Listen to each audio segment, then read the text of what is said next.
So my name's Helen Antrobus from Hertfordshire Fire and Rescue Service. I'm a female lead for the network chairs, and I've been running the female network group for the past 10 years. I'm Parkin. I work at Nottinghamshire Fire and Rescue Service as their Chief Fire Officer.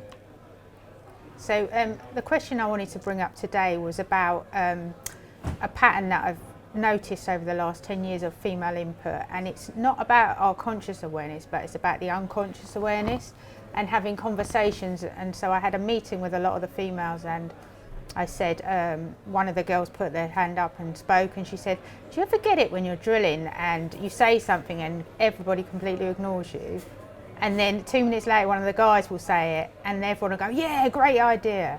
And literally every female in the room put their hand up. And for me the question is how services are going to combat the unconscious awareness more than we know what the conscious issues are, but how do we deal with the unconscious issues? Yeah, well, I know we've been talking anyway, but the bit that's had most impact on me to raise the awareness of my blind spots, I suppose, was my reverse mentoring. Yeah.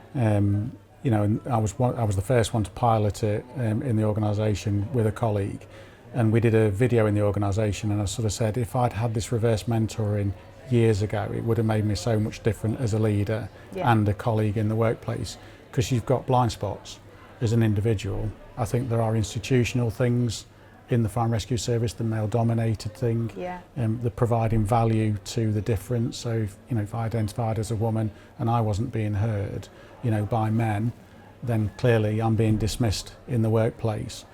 Training alone doesn't solve it. Bystander training or EDI training alone, it's got to be repeated, consistent.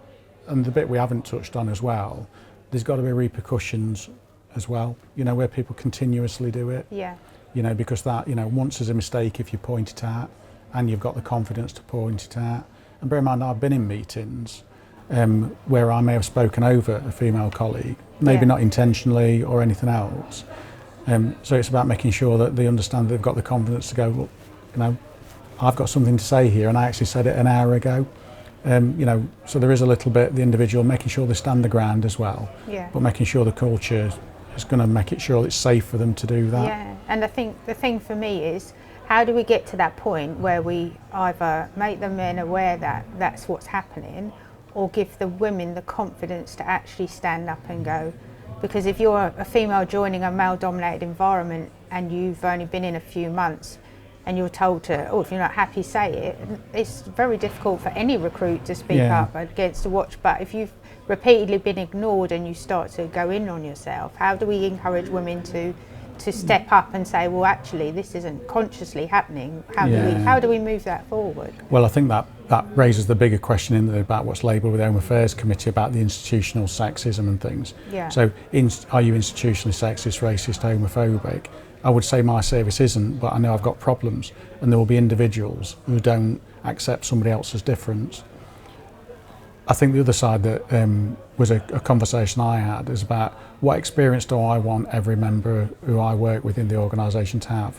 What if this was my son, my daughter, my lover, my partner coming in the organisation, and I was worried that my daughter, my lover, my partner was having the same experience as you've articulated there?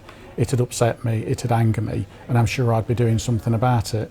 Right, just because they're not my son, my lover, my daughter, my partner, why should it be any different?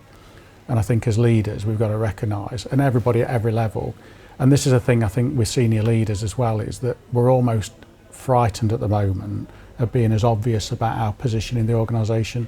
Yeah. So in the select committee it said, in one word, yes or no, is your organisation institutionally racist? You can't do that. It's not that straightforward, but if I was pushed I'd say no. But you've got to demonstrate that as senior leaders. Yeah. You've got to have the role models that are doing it.